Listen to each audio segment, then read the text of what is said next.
Le prince Harry est un passionné de polo et se fait même sponsoriser par une entreprise américaine. Le patron de cette société dans la tourmentée était accusé d'avoir gardé le silence alors que des étudiants de l'université dont il est le président du conseil d'administration, ont dénoncé des faits de violence sexuelle depuis son arrivée aux États-Unis. Le prince Harry partage sa vie entre projets professionnels et moments en famille.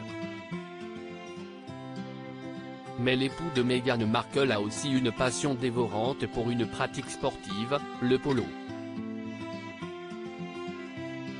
En effet, le duc de Sussex a découvert ce sport grâce à son père, le prince Charles, et l'a pratiqué dès l'enfance, en Grande-Bretagne.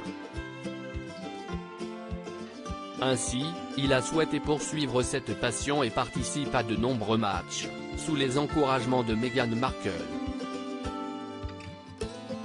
Lorsqu'il joue, le père d'Archie et Lilibet est même sponsorisé par une entreprise, détenue par un certain Rick Caruso, milliardaire américain.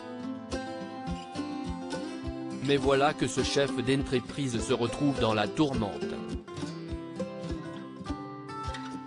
En effet, le président du conseil de l'administration de l'Université de Californie du Sud est accusé de s'être tenu face à une polémique liée à des violences sexuelles au sein même de l'université.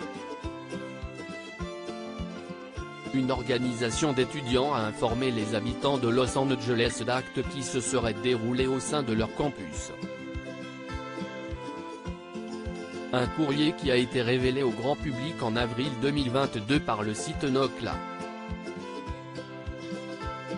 Pire encore, les étudiants partageaient leur profonde inquiétude quant à la candidature du milliardaire Rick Caruso aux élections municipales.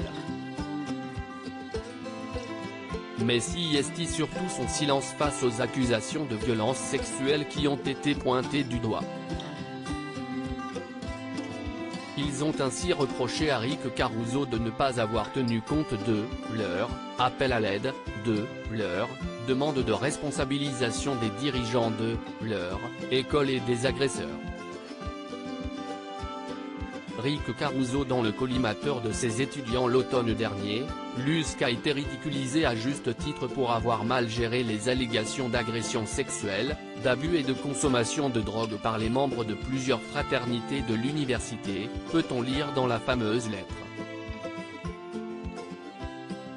Le milliardaire avait donné une réponse à ce courrier. Selon l'université, son passage au conseil d'administration a apporté à l'université la responsabilité, un leadership responsable, une supervision cohérente, des pratiques de communication de données efficaces et un changement de culture. Une bien mauvaise pub pour Meghan Markle et le prince Harry.